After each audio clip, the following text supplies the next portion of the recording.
If there is one thing that you can do to drastically change your creative practice, it would be this. Get rid of that bad boy and trade it in for one of these. You see, for about a year, I have been thinking about switching to the dumb phone, and a couple months ago, I finally did it. It has totally changed my creative practice. Quite frankly, it has changed my life, and in super unexpected ways. I honestly don't think I will ever go back.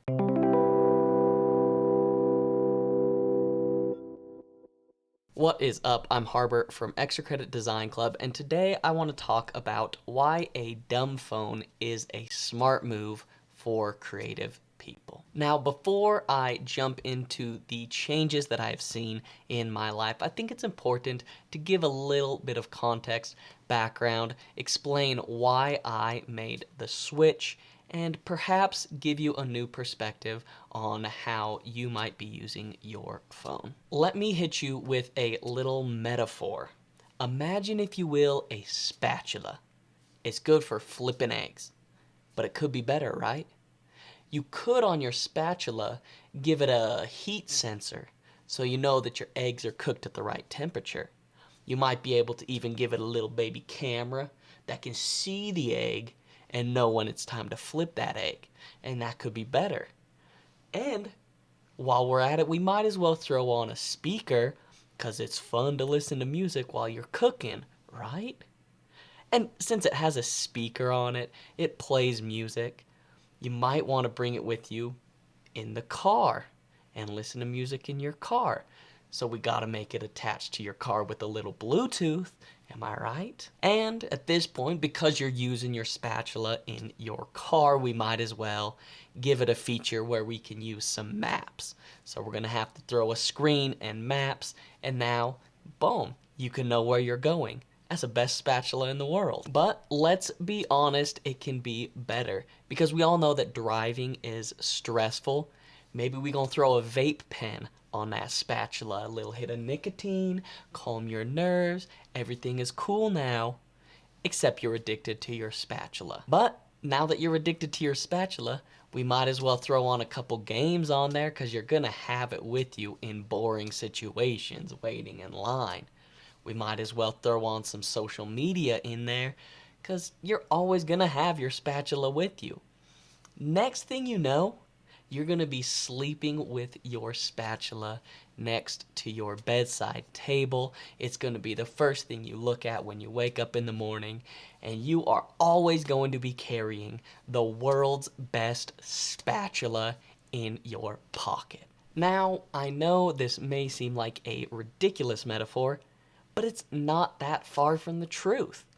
And that got me thinking about everything that is over-designed in my life and the cost that that comes with. Not just money, but time, attention, and even the very way you think. You see, I don't want the $800 spatula that is going to be with me for 24 hours of the day, take my time and attention to this spatula, and change the way I think, act, and feel. I just want a $3 spatula that can flip an egg. And I got to this point with my phone. I was not happy about the way I was using it. I was not happy that I was distracted at work and I was scrolling through social media when I was in person spending time with my friends and family. So I finally did it. I got the dumb phone. And yes, I was expecting just to have a little more time to work, be more focused. I was wanting to be more present with my friends and family. And those things happened. But what was totally unexpected was how it changed my creative practice. A lot of it is ineffable, hard to explain, but I'm doing my best, and here are 3 ways that switching to a dumb phone really changed my creative practice, my mindset, and my overall happiness. Number 1, I prioritize my learning.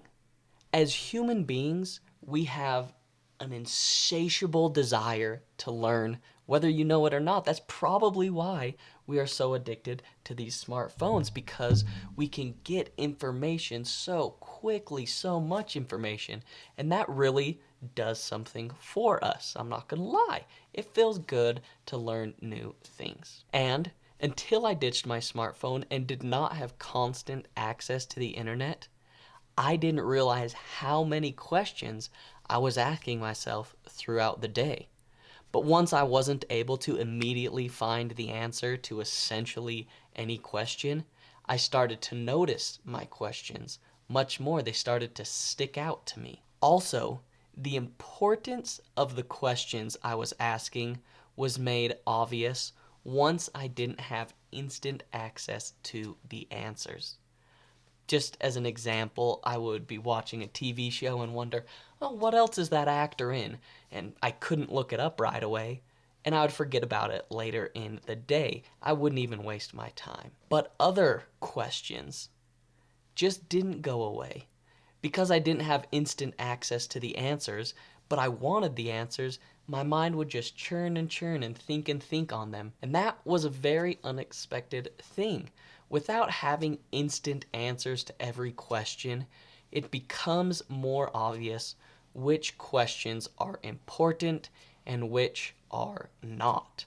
I am able to prioritize my time and my mental energy and only answer questions that really affect my day-to-day life, my goals, my happiness, and that kind of thing. I don't waste time with, oh, what was this actor in this other show? I'm missing out on that, and I realize it. But it is well worth it. For me, I have noticed that I'm spending more time thinking about things that are more important.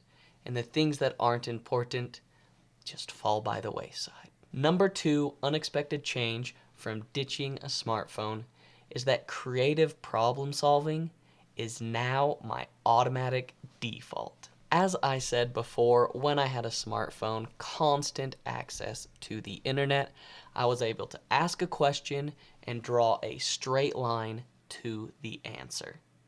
Now that is an awesome way to answer a lot of questions, but it is a terrible way to go about critical thinking and creative problem solving. Now, when I have a question, I don't have a totally straight path to the answer always by my side in my pocket. So I find myself dancing with the question a bit more. I attack it from this angle and that angle, and my mind wanders, and I wonder, could this be the answer? Could that be the answer? Maybe I'll ask this person. Maybe I'll look up this resource. Could it be here? Could it be there? And instead of question, straight line to the answer, I find myself exploring different avenues. I'm making these interesting connections in my mind by seeing more things, so to speak. I would have never been able to make these interesting connections if I didn't spend time with my important questions. Now, I am a graphic designer. That is my job. And anybody who has any type of job that involves the creative process knows that it never is a straight line.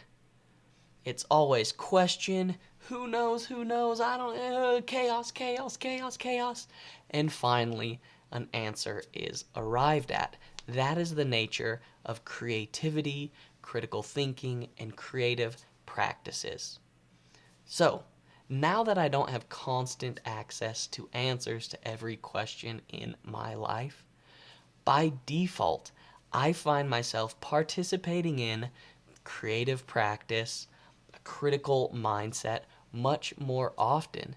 Now when it's time to solve problems in my work as a graphic designer, I don't feel such a mental strain. It's a natural process to make unique connections, to dance around an answer. I'm very comfortable in that chaotic space of connections and could it be and should it be and might it be. And I have found that I am becoming better and better at this creative process. My work has sped up significantly, and I'm coming up with more interesting solutions to problems that I don't think I ever would have come up with if creative problem solving wasn't my default. The work that used to take me 10 hours now only is taking me 6. And if you want to change your life, I mean, that's it. 4 extra hours a day is extremely life changing. Number 3, I am now a more active player in life. Now, this one might be a bit harder to explain and might be a bit outside of the realm of creativity with a capital C, but it has been very impactful in my creative practice in a roundabout way. Let me explain. With a smartphone, inevitably comes social media, and with social media, inevitably comes a knowledge of the world's problems. I'm talking about big problems: global hunger, global crisis, war, crime, social polarization, all difficult things to be bombarded with on a daily basis, and all, if I'm being honest with, are outside of my ability to change. Let me say this, it is overwhelming being constantly told about problems that you have no ability to solve. Now, at this point, I do feel the need to say that with certain global issues, yes, you can do your part. You can donate your time, your talents, your money in acts of charity and service. And I'm not your dad, but it's something you probably should do. But beyond that, if I'm being honest with myself, can I, a graphic designer with a small following of graphic designers, really do anything to stop a war? Since being off social media, I've found myself noticing different problems in my life. If I'm not worried about how I am going to change the temperature of the whole entire world, if I'm not distracted with that, I'm going to start to notice things in my life like, maybe I could be a better husband. Maybe I could be more encouraging toward my wife. Maybe I can help out around the house a little bit better. I might be able to be a better brother to my siblings or a better child to my parents. These are the type of problems that I know that I can solve. And that brings me to the idea of concentric circles of responsibility and why I feel like I am a more active player in life. Because if I can solve my own personal problems truly, then maybe I can solve some of the problems within my family. And if I can do that, maybe I can look one circle further and maybe I can solve some of the problems of my local community, my neighborhood, my town, my city. And if I'm able to master that, then I might look further and I might look on a statewide level and further a countrywide level, and then I will get to a point where I know how to solve problems on an individual level within a family, within a community, within a country, and hopefully then globally, and maybe I can start to change the temperature of the earth because I have the knowledge, the influence, the ability, what have you. But I'm not going to start with the world's problems. I'm going to master what I can master and move on to the next step in the ladder. It's discouraging seeing the top of a mountain when you don't have the ability or the know-how to take the first step. But if you just look down and say, I can take this first step, then you can take the second and the third, and suddenly that top of the mountain is an encouragement rather than an overwhelming distraction. Now, how does this affect my creative practice? simply this: I feel more fulfilled with my life outside of my work, outside of my creative practice. I'm just happier. I can see a problem, I can solve a problem, and I'm not weighed down with the problems of the world constantly bombarding me. I see a problem in my life, I work to fix it, I feel good, so that way when it's time to sit down at my computer and do work, my mind is already in a positive, uplifting place, and it really does translate into my creative practice. Now, at this point, you might be thinking all that sounds good and great and fine and amazing, but my situation is different. I need a smartphone. I understand that doubt entirely, and that's why it took me about a year to finally pull the trigger. Because I get it. I am a graphic designer. I do freelance work. So I use Slack and Asana and email and dun, dun, dun, dun, dun, dun, dun. I do my own customer service. People be emailing me all hours of the day about questions about the font they bought and this and that and this and that. And I have 1,000,000 reasons to keep a smartphone on me. Eventually, like I said, it got to the point where I was unhappy. I was not at peace with how I was using my phone. I wasn't just flipping eggs. So I decided it was worth it. Let me just try it and see if the world stops or it keeps going. And you know what? It kept going. The people who emailed me at all hours of the night had to wait until 9 in the morning or 8 in the morning or 7 in the morning, whenever I felt like working, to answer their questions. And you know what? Everything has been fine. If I'm not working, you can't access me, and that is fine. I tell that to the clients that I work with that, hey, I'm accessible from 9 to 5, and no point after that can I be contacted. And everyone is fine with that. They see that, oh, hey, this guy is serious. He has his schedule in order. He's in control of his situation, and if anything, it's been a positive thing. Yes, I still use Slack and Asana and email and Venmo and all of everything that I used on my phone, but now I just do it on a computer in a certain amount of time in each day, and if I'm not sat in front of a computer, I'm not worried about it because I can't do anything about it. I understand that this is a unique way to live, especially nowadays, especially in America, but it works for me. As I said, I have found myself being more happy overall, have a more creative mindset, have more free time in my day, and it's created this upward spiral. I'm more well rested mentally. I'm more creative, so I can do more, and up, and things are looking up. So if you are a creative who finds yourself mentally exhausted with the process of creativity, if you're overwhelmed by the problems of the world and this and that and social media, if you are unhappy with how you are spending your time in your day, how you are using your spatula or your phone, if you regularly find yourself suffering from creative block, I would recommend the one thing that you can do to most effectively change your life.